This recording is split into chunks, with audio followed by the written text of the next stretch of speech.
저는 설교하는 사람입니다. 다 아시죠? 네. 설교를 이렇게 하면 저는 사실은 주일날 설교 마치면 그 다음 날부터 다음 주에 뭐 하지? 이런 그 압박감에 시달려요. 한번 해보시겠습니까? 근데 뭐 어떨 때는 진짜 아무것도 생각이 안 날 때가 있어요. 진짜 멍할 때가 있습니다. 근데 진짜 이번 주는 망했다. 자습시킬까 뭐 이런 생각이 들 때도 있어요. 근데 설교를 이렇게 준비해 나가는 과정 가운데서 참 하나님의 은혜를 많이 경험합니다. 근데 진짜 아무런 생각이 없고 그랬는데도 기도하고 또 설교 준비해 나가면 하나님께서 뭔가 생각을 주시고, 그리고 정말 이렇게 그 주제에 꼭 맞는 어떤 것들을 이렇게 우연히 막 이렇게 SNS나 무슨 잡지나 글 같은 데서 발견하게 하시는 거예요. 그리고 정말 잊고 있었던 어떤 얘기들이 생각나게 하시고, 그래서 이렇게 또 설교를 하는 거예요. 참 신기해요. 그래서 이걸 설교를 하면서 하나님의 은혜를 참 많이 준비하면서 경험을 합니다. 특별히 또 이렇게 힘들 때, 그런 때가 있잖아요. 더 힘들 때가 있고, 더 준비하기 어려울 때가 있고, 마음이 안 좋은 때도 있고, 여러 가지 상황이 있는데, 그럴 때 또 하나님이 더 큰 은혜를 주시는 것 같아요. 제가 지난주가 좀 힘들었었거든요. 마음이.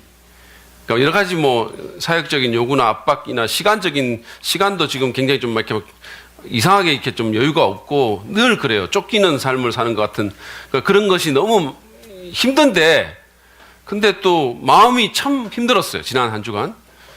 그래서 참 설교가 이렇게 잘 안 됐습니다. 어제 토요일 날 사실은 이렇게 오후에 설교가 안 풀리는 거예요. 그래서 윤석호 목사님한테 전화를 해가지고 탁구 치자고. 저 토요일 날 좀처럼 제가 안 그러는데 그냥 아예 놔두고 그냥 탁구 치러 올라갔어요. 그래서 탁구를 쳤습니다. 주님께서 은혜를 베푸셔서 이기게 하셨어요. 3대2로 이긴 거예요. 제가 사실은 못 이기거든요. 늘 지거든요. 근데 어제 하나님이 저를 도우셨습니다. 주님께서 저를 이기게 하셔가지고, 그래서 제가 5개 3대1로 딱 이기고 그냥 그만두자 그러고, 더 하면 안 되니까. 그 승리의 기쁨을 갖고 다시 내려왔는데, 힘이 나는 거예요. 기쁨이 생긴 거예요. 그리고 설교도 잘 풀리는 겁니다. 그래서 주님이 저에게 은혜를 베푸셨어요. 그래서 제가 설교가 끝나면, 어쨌든 뭐, 어떤 시기로든 제가 설교가 끝나면 참 하나님의 은혜다라는 얘기를 혼자 되뇌곤 합니다. 하나님의 은혜다. 하나님의 은혜다. 사실 설교뿐만이 아니라 제 인생 전체가 하나님의 은혜예요. 저는 하나님 은혜가 없이는 살 수가 없습니다. 지금까지 살아온 것도 그렇고 앞으로도 그래요. 저 같은 사람이 어떻게 이런 삶을 삽니까? 근데 그래서 제가 사실은 제가 묘비명에 제 묘비에 이렇게 적어놓을 문구를 이미 정했어요. 모든 것이 하나님의 은혜였습니다. 라고 그렇게 쓰라고 유언을 할 거예요. 듣고 있나 어디서? 여러분 어떠신가요? 사실은 저뿐만이 아니에요. 이 유진 오닐이라고 노벨 문학상을 받은 아주 뛰어난 작가가 있죠. 극작가. 이분이 이런 글을 썼어요. 인간은 부러진 채 태어나 고침을 받으며 살아간다. 하나님의 은혜가 접착제이다. 그랬어요. 우리 모두가 사실은 은혜가 필요하다는 거예요. 인간은 아예 날 때부터 뭔가가 부러진 채 태어나고, 그래서 우리가 살아가는 내내 뭔가 고침받으며 이렇게 살아가야 되는데, 그 접착제가 바로 하나님의 은혜라는 겁니다. 여러분 그 은혜를 사모하십니까? 필립 얀시는 많은 사람들이 교회에 나오는 가장 주된 이유는 주님의 은혜에 대한 목마름이다 그랬어요. 은혜에 대한 목마름이 있으십니까? 그래야 돼요. 하나님의 은혜가 있어야 우리는 이 험한 세상을 살아갈 수가 있습니다. 그분의 은혜가 있어야 우리가 흔들리고 약해지고 어두운 상황 가운데 처할 때 누구든지 그럴 수 있잖아요. 그럴 때 그것을 견디고 버틸 수가 있어요. 그게 있어야 우리는 누군가를 섬길 수 있고 누군가에 영향을 끼칠 수 있습니다. 그래서 저는 오늘 사도행전에서 건져 올린 영향력 레시피 12번째 시간에 이 하나님의 은혜에 대해서 좀 여러분과 나누려고 합니다. 우리가 볼 본문은 사도행전 18장 1절부터 18절 말씀입니다. 먼저 본문 얘기를 잠깐 살펴보죠. 오늘 본문에 나오는 바울은 아테네에서 이제 복음을 전했어요. 아테네 아레오바고라는, 여러분들이 아테네 관광 가시면 파르테논 신전이라고 있죠. 아주 유명한, 그 바로 옆에 보면 언덕이 있어요. 그게 바로 아레오바고 언덕인데요. 거기서 사람들이 토론도 하고 뭐 재판도 하고 막 그랬던 곳인데, 거기서 바울이 그리스의 철학자들에게 복음을 전하고는 이제 고린도로 내려왔어요. 여러분 그 지도에 보이시나요? 아덴이라고 쓰인 밑에서 그 그리스 밑에, 그 고린도라는 그리스의 한 주죠. 아가야 주. 거기에 고린도라는 도시로 내려왔어요. 그가 아테네에서 이 고린도로 내려왔을 때 그의 마음이 어땠는지 여러분 아십니까? 모르시죠? 모르셔야 돼요. 모르셔야 됩니다. 고린도전서 2장 3절에 보면 그의 마음이 쓰여져 있어요. 한번 보실래요? 내가 여러분과 함께 있을 때, 그러니까 다시 말하면 이 아테네에서 고린도로 내려왔을 때 나는 약하였으며 두려워하였으며 무척 떨었습니다. 약했고 두려워했고 떨었다는 거예요. 왜 그랬을까요? 일단은 육체적으로 그는 지쳤을 것입니다. 이 객지를 돌아다닌 지가 벌써 몇 년째입니까? 사실은 짐 싸들고 여행 다니는 거 얼마나 힘듭니까? 여러분, 제가 이렇게 그리스 터키 성지순례 갔을 때 2주를 갔는데, 딱 2주인데도 이거 매일 짐 싸고 풀고 뭐 이렇게 하는 게 너무 힘들고, 그리고 아침부터 저녁까지 이 긴 거리 이동하는 게 정말로 쉽지 않았어요. 그러니까 이 성지순례 자체는 참 좋았는데 그게 너무 어려워가지고 정말 집에 빨리 가고 싶은 생각이 들었습니다. 저희가 성지순례 중에 이제 버스를 타고 이 터키에 가면 토로스산이라는 게 있어요. 그러니까 이 산이 굉장히 거칠고 황량하기도 하고 이렇게 높고 막 그렇게 보이더라고요. 근데 이 산을 지날 때 그 가이드가 예전에 하용조 목사님, 여러분 아시죠? 그 온누리교회를 다니면하셨던 그 하용조 목사님께서 여기에 오셔가지고 이곳을 지나면서 우셨다는 거예요. 그래서 하연인 즉슨 가이드가 이 산을 이렇게 가리키면서 사도 바울이 저 산을 직접 넘어가지고 여기서 복음을 전하고 다녔습니다라고 얘기를 하니까 그분이 눈물을 흘리더라는 겁니다. 우리는 이렇게 좋은 버스 타고 다니면서도 힘들다고 불편하다고 그러는데 바울은 얼마나 어려웠을까? 저 거칠고 황량한 산을 그가 직접 넘어다니면서 그런 희생을 했기 때문에 지금 우리가 예수 믿게 됐다는 생각이 그분이 들어가지고 그래서 그분이 우셨다는 거예요. 여러분 공감이 가십니까? 다른 많은 경기 군포 3번 지역의 교회에서 이런 말을 하면 격하게 공감을 하실 텐데 여러분들 공감 안 하시는군요. 근데 사실은 그 육체적인 어려움뿐만이 아니었어요. 바울은 감정적으로도 굉장히 힘든 상태에 있었습니다. 사실 그리스에서 그 아테네 그 철학자들, 특별히 철학자들하고 논쟁하고 그들을 설득하려고 하고 복음을 전하면서 너무 많은 에너지가 빠져나갔던 것 같아요. 우리도 그러지 않습니까? 보통 어떤 어려운 사람들이 있잖아요. 그러니까 똑같이 복음을 전해도 어려운 사람들에게 전할 때는 훨씬 더 에너지가 많이 빠져나가잖아요. 감정적으로 흔들린 겁니다. 그리고 열매도 별로 많지 않았어요, 그때. 그런 다음에 이제 타락과 방종의 도시인 고린도에 들어온 겁니다. 유명한 도시였었어요. 이게 배를 대는 도시였으니까. 그래서 선원들이 거기서 이렇게 유하는 도시였으니까 아주 타락한 도시였었어요. 그러니까 마치 도박과 유흥의 도시인 라스베가스에 교회를 개척하러 가는 것 같은 느낌? 뭐 이런 그하고 비슷하지 않았을까요? 그리고 재정적으로도 바울은 굉장히 힘든 상태에 있습니다. 마게도니아에서 받은 후원금을 이미 다 썼어요. 그래서 그는 약하고 두려워하면서 떨었다 그랬어요. 근데 하나님께서 이 흔들리는 사역자를 어떻게 도우시는지 여러분 한번 보십시오. 하나님은 한 놀라운 부부를 만나게 해주셨어요.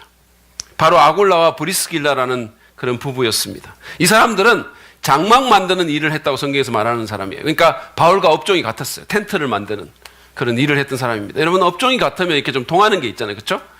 그러니까 바울이 이분들을 만난 거예요. 그래서 힘이 났을 겁니다. 바울은 그들 집에 묵으면서 교제를 하고 같이 일했어요. 1절부터 3절 말씀 보시죠. 그 뒤에 바울은 아테네를 떠나서 고린도로 갔다. 거기서 그는 본도 태생인 아굴라라는 유대 사람을 만났다. 아굴라는 글라우디오, 이 사람은 그 네로 황제 바로 전 황제예요. 글라우디오 황제가 모든 유대 사람에게 로마를 떠나라는 칙령을 내렸기 때문에 얼마 전에 그의 아내 브리스길라와 함께 이탈리아에서 온 사람이다. 바울은 그들을 찾아갔는데 생업이 서로 같으므로 일이 같다는 거예요. 바울은 그들 집에 묵으면서 함께 일을 하였다.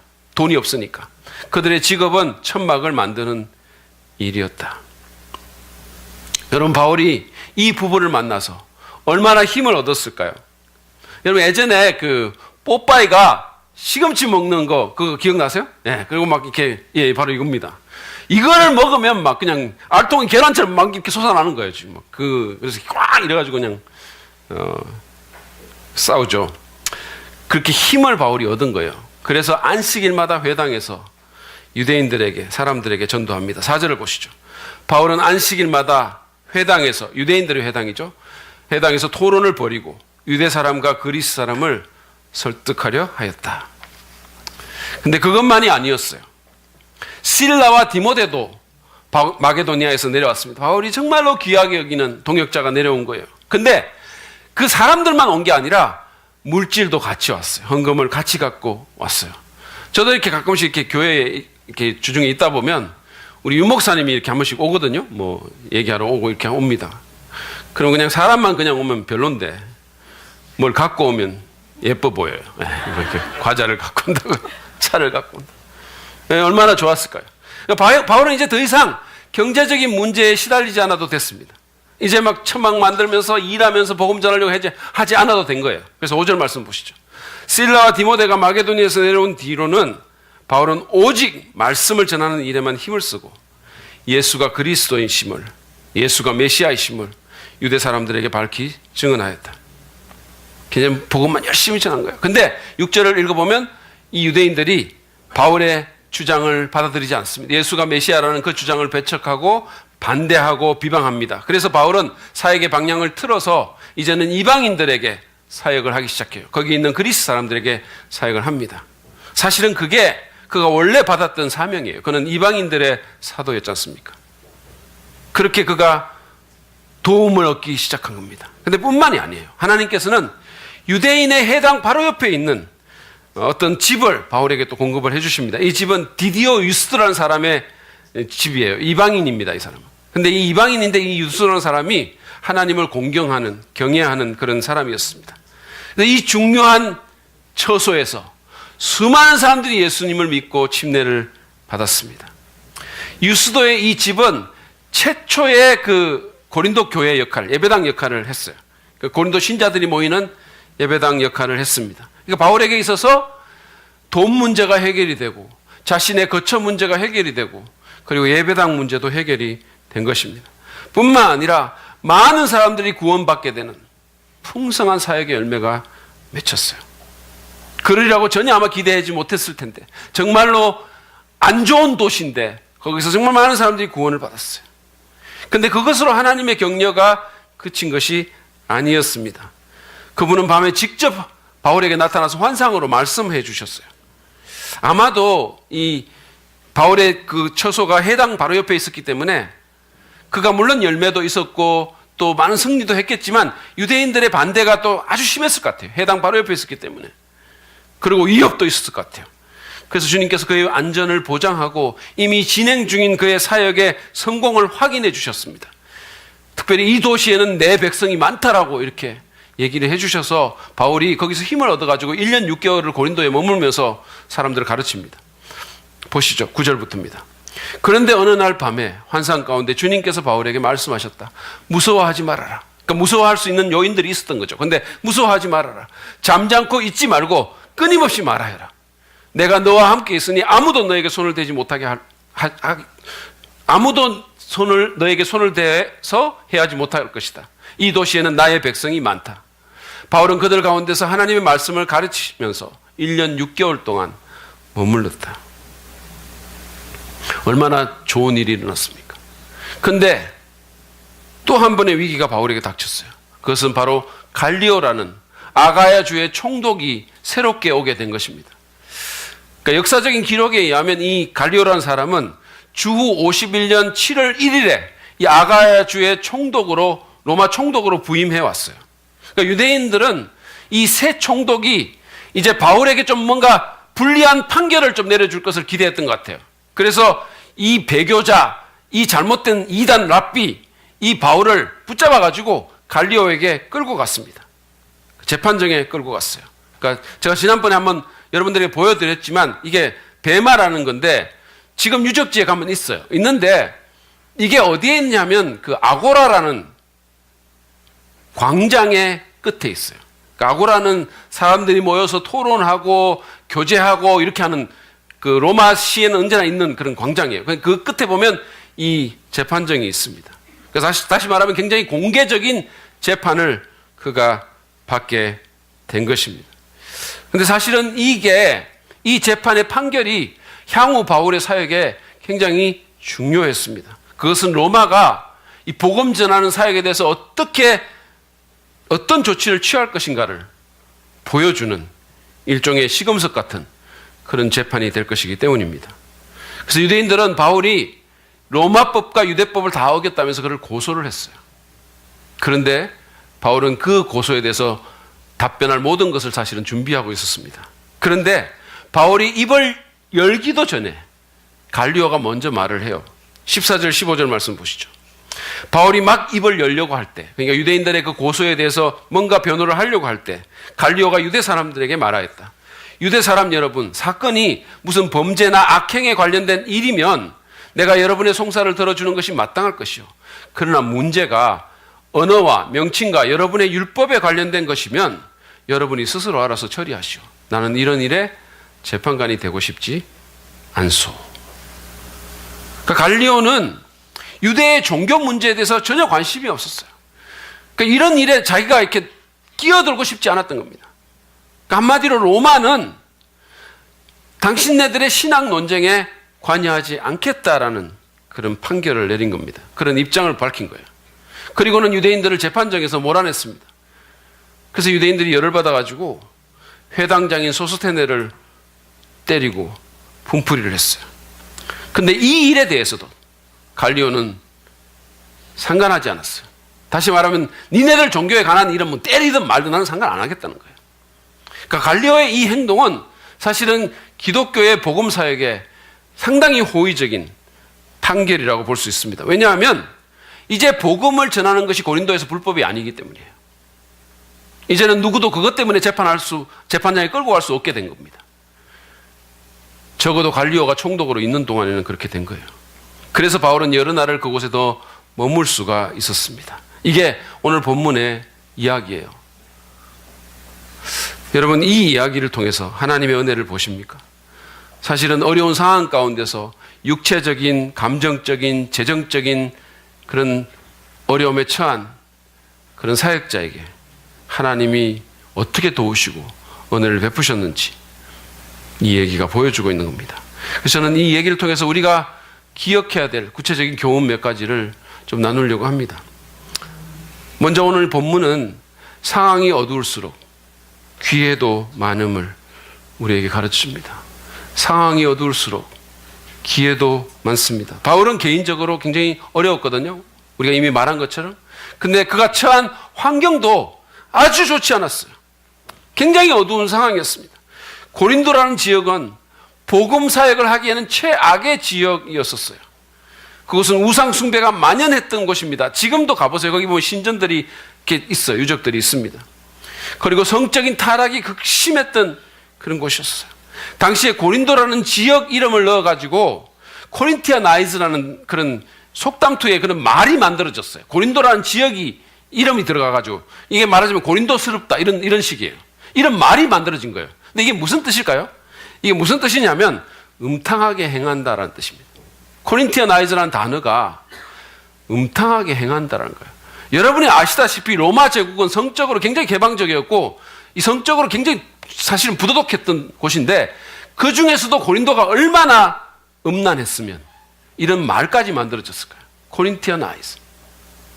그 정도로 타락한 도시였다는 거예요. 여러분, 만약에 3번스럽다라는 그런 말이 이런 식으로 만약에 소통이 된다면 그러면 얼마나 정말 창피하겠습니까? 다른 많은 경기 군포 3번 지역에 있는 교회들에서 이런 말을 하면 격하게 공감하실 텐데 공감들을 안 하시는군요. 여러분, 3번스럽다.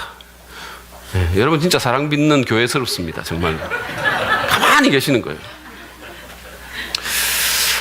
고린도라는 곳은 영적으로 정말 흑암의 도시였어요.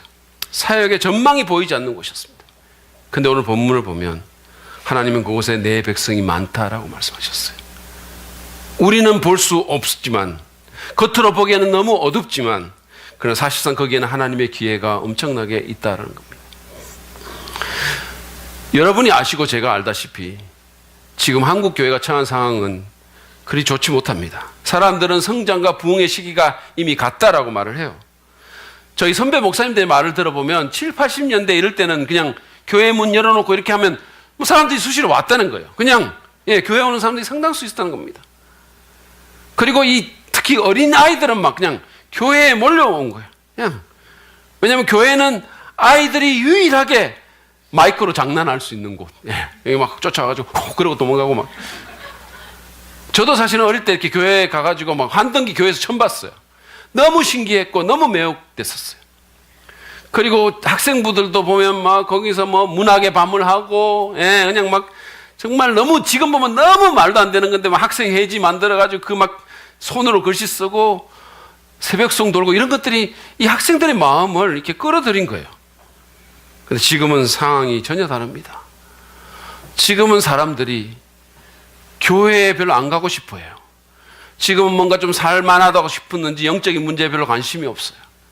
그리고 오히려 기독교에 대해서는 상당히 적대적입니다. 다음 세대들도 얼마나 바쁜지 모릅니다. 요즘 애들이 어른보다 더 바빠요.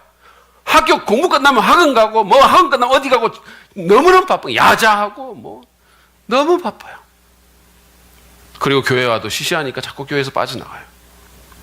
여러분, 매년 3,000개의 교회가 문을 닫습니다. 한국에서.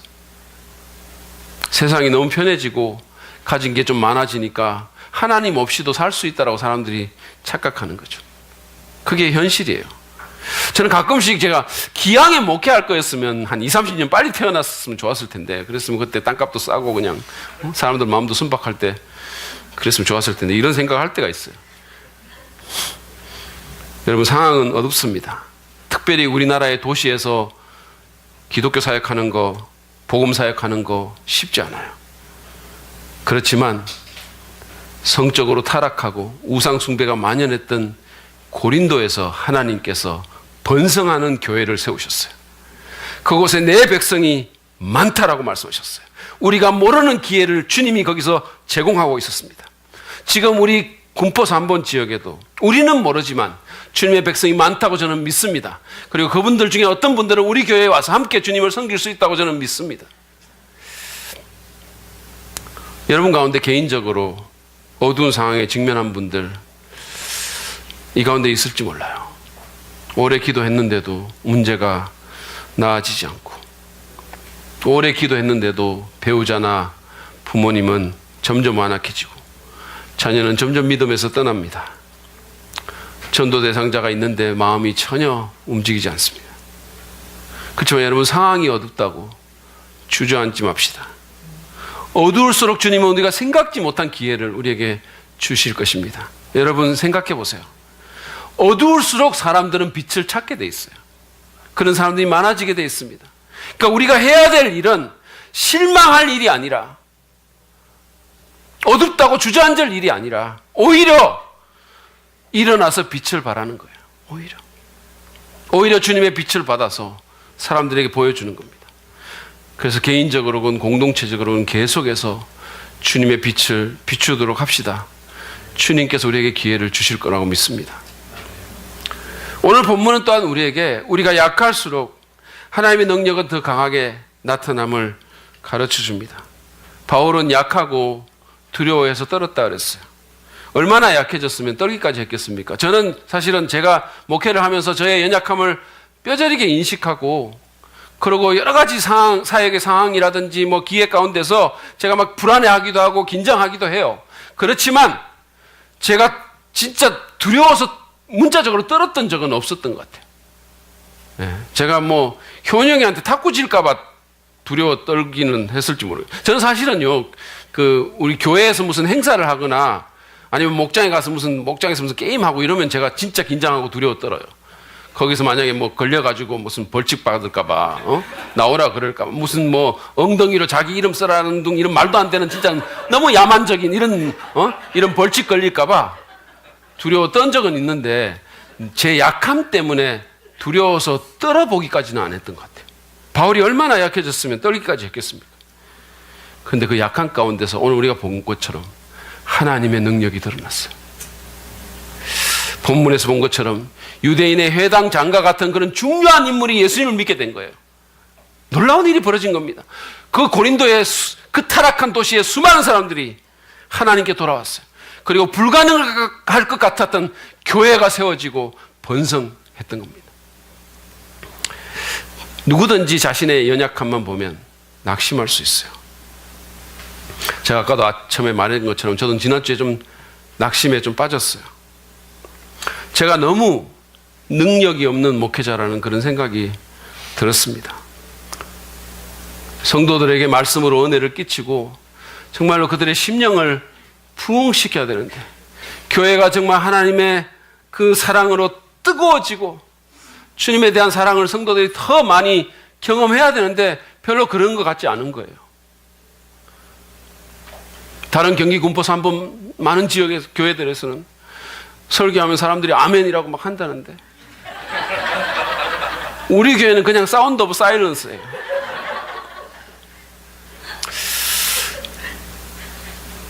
제가 지난주에 몇몇 분들이 요즘 좀 어렵다고, 육체적으로 어려운 분도 있고 물리적으로 어려운 분도 있지만 마음이 힘든 분이 있다고, 요즘 영적으로 침체된 것 같다고 이런 얘기를 좀 들어가지고 너무 마음이 아팠어요. 그래서 제가 하나님 앞에 엎드렸어요. 제가 정말로 목사로서 너무 무능력하다고, 너무 한심하다고, 왜 이렇게 내가 능력이 없냐고 저를 불쌍히 여겨달라고 제가 하나님 앞에 기도했어요. 여러분, 누구든지 자신의 약함 앞에서 낙심합니다. 그렇지만 바울이 고백한 것처럼 하나님의 능력은 우리의 약한 데서 온전해지는 겁니다. 고린도후서 12장 9절부터 10절 말씀 보시죠. 그러나 주님께서는 내게 이렇게 말씀하셨습니다. 내 은혜가 네게 족하다. 내 능력은 약한 데서 완전하게 된다. 그러므로 그리스도의 능력이 내게 머무르게 하기 위하여 나는 더욱더 기쁜 마음으로 내 약점들을 자랑하려고 합니다. 그러므로 나는 그리스도를 위하여 병약함과 모욕과 궁핍과 박해와 곤란을 겪는 것을 기뻐합니다. 내가 약할 그때 오히려 내가 강하기 때문입니다. 여러분, 이 사실을 믿으십니까? 우리의 연약함이 오히려 하나님의 강함을 드러내는 기회가 된다는 거예요. 하나님은 이 사실을 우리에게 너무 가르쳐 주기를 원하셔서 구약 성경에 보면 기드온이 미디안 대군을 맞아서 전쟁하려고 할 때 이스라엘 사람들을 하나님은 오히려 돌려보냈어요. 2만 명이 넘는 사람들을 돌려보내고 300명으로 13만 5천의 미디안 대군을 격파할 수 있도록 해주셨어요.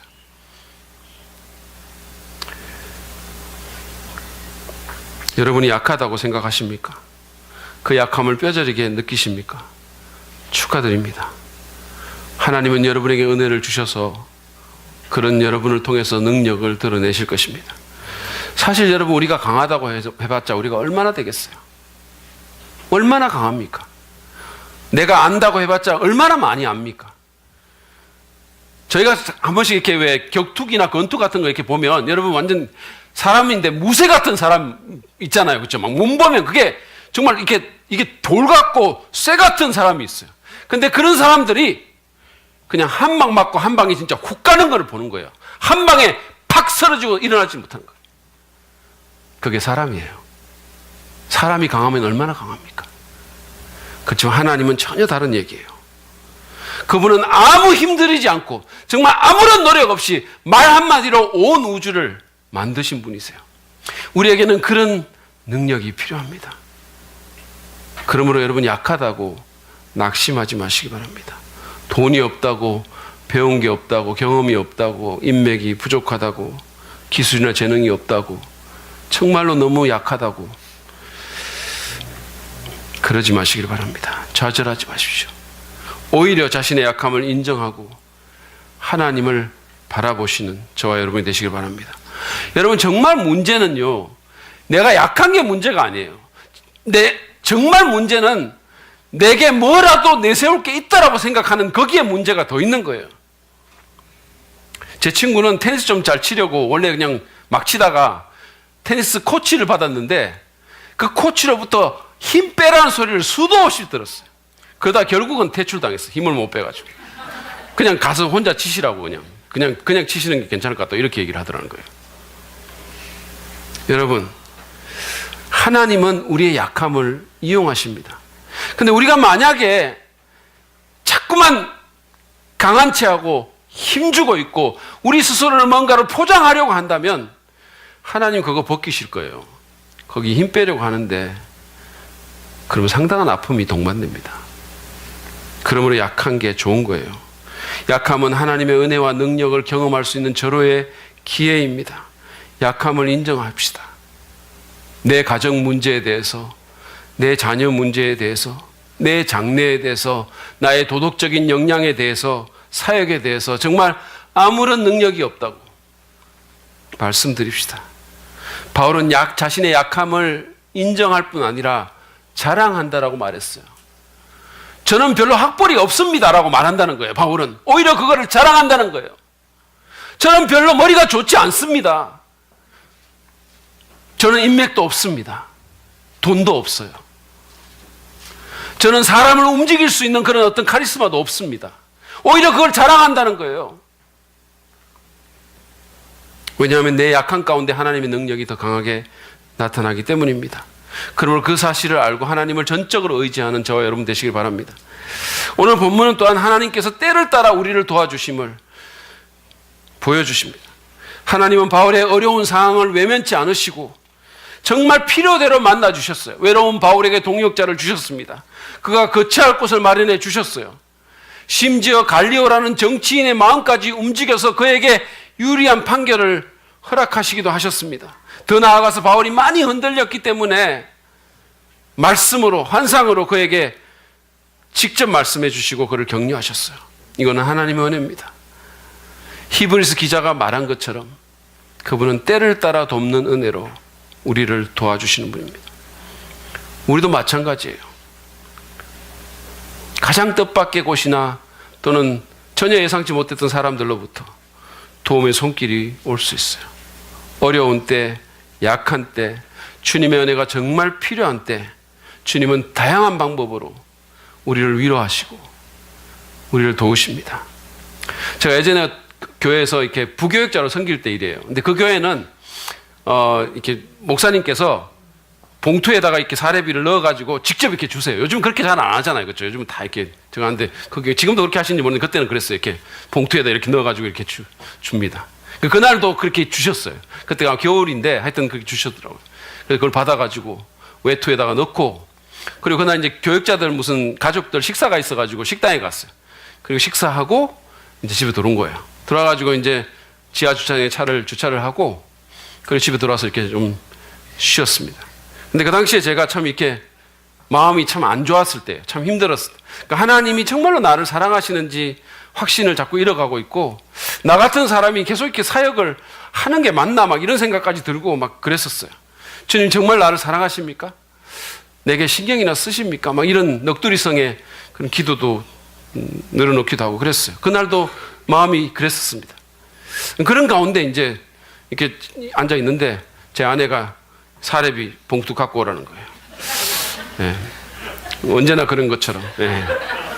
제게 봉투가 들어오면 언제나 그 길로 갑니다. 어떻게 아는지 기가 막히게 알고 갖다 달라는 거예요.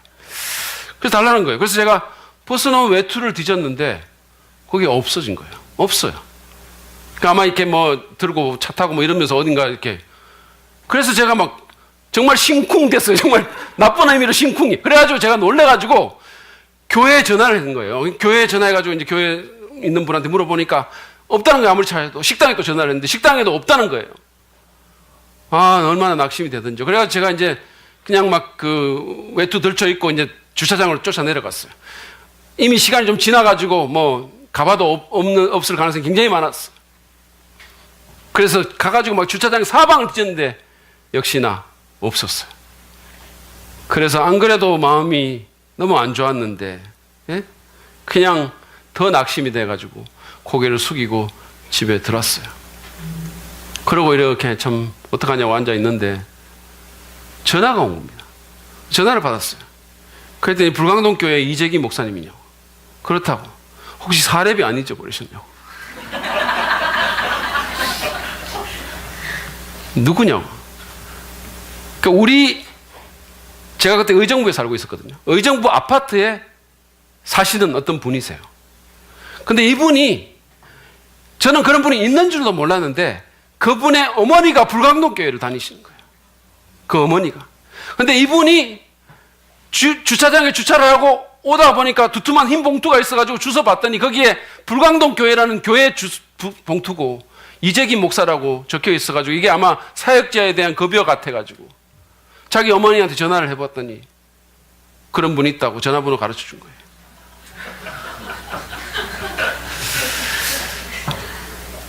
여러분, 그분이 그런 얘기를 한 것 같아요. 하나님이 목사님 좀 사랑하시는 것 같다고. 어떻게 내가 이거를 주워가지고 그렇게 많은 사람들이 있는데. 그래서 제가 그 일 때문에 눈물이 났어요. 사실은 돈을 찾아서라기보다는 하나님의 사랑 때문이었어요. 그것은 마치 하나님께서 제게 내가 이만큼 너를 돌본다라고 말씀하시는 것 같았어요. 너를 사랑하냐고? 나한테 신경이나 쓰냐고? 이게 내 대답이다. 그렇게 말씀해 주시는 것 같았어요. 그래서 제가 울었습니다. 울었어요. 여러분, 어려운 상황에 처해 있으십니까? 무력감에 빠져 있습니까? 힘이 드십니까? 그럴 때가 바로 은혜 받을 때입니다. 그럴 때 우리는 오히려 하나님의 위로와 도우심을 구해야 됩니다.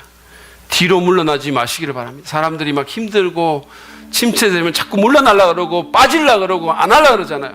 여러분, 뒤로 물러나지 마시고 오히려 우리를 도우시는 주님께 그 은혜의 보좌 쪽으로 달려가시기를 바랍니다. 오늘 우리는 이 어려운 상황 가운데서, 우리의 연약한 가운데서 하나님께서 우리를 어떻게 도우시고 어떻게 은혜를 베푸시는지를 봤습니다. 상황이 어려울수록 그분은 기회를 주십니다. 우리가 약할수록 그분의 능력은 더 강하게 드러납니다. 그리고 때를 따라 우리를 도와주십니다. 어려움 가운데 있는 분 계십니까? 상황이 어두우세요? 여러분, 무력감 가운데 시달리십니까? 영향력 레시피 설교는 듣지만 무슨 내가 영향력식이나 그렇게 생각하시는 분이 있으세요? 내 한 몸 건사하기도 힘든데 그런 분이 있으십니까? 여러분, 하나님의 은혜가 답입니다. 오늘 약하고 두려워했던 그 바울에게 은혜를 주셔서 많은 사람들에게 영향을 끼치게 하고 복음을 전하게 하셨던 그 하나님께서 우리를 사용하실 것입니다. 영적 영향을 미치는 일은 어차피 우리 힘으로 되는 거 아니에요. 하나님의 은혜가 필요합니다. 주님의 은혜가 없이는 우리가 살 수도 사역할 수도 없음을 기억하시기 바랍니다. 때를 따라 돕는 은혜를 주시는, 약할 때 강함 되시는 그 은혜가 우리에게 필요합니다. 그 하나님 바라보고 그분 의지하고 은혜의 보좌로 나아갑시다. 교회적으로도 마찬가지예요. 여러분, 우리 교회가 처한 상황 안 좋습니다. 별로 안 좋아요. 사람들 영적인 데 관심 없습니다. 이 도시에 사는 사람들 굉장히 물질적이에요. 그리고 교회에 대해서 적대적입니다. 교회가 그만큼 실망도 많이 시켰어요. 거기다가 우리 교회는 별로 내세울 것도 없지 않습니까? 우리가 뭘 내세웁니까? 우리에게 뭐 번듯한 건물이 있습니까? 돈이 많습니까? 목사가 무슨 영빨이 있습니까? 뭐가 있습니까? 그래서 우리가 낙심이 되는 거예요. 너무 약한 것 같습니다. 너무 보잘것없는 것 같아요. 근데 여러분, 사실 그거는 별로 걱정할 게 아닙니다. 진짜 걱정할 것은 우리가 하나님을 충분히 보지 못하는 거예요. 정말로 신경 써야 할 것은 그분의 임재와 말씀에 더 마음을 활짝 열지 않는 데 있는 겁니다. 그분의 은혜를 더 간절히 사모하지 않는데 문제가 있는 거예요. 그래서 그 은혜의 보좌 속으로, 그 보좌 앞으로 더 즐거이, 더 많이 나오지 않는데 문제가 있는 겁니다. 그게 진짜 우리가 걱정해야 될 것입니다.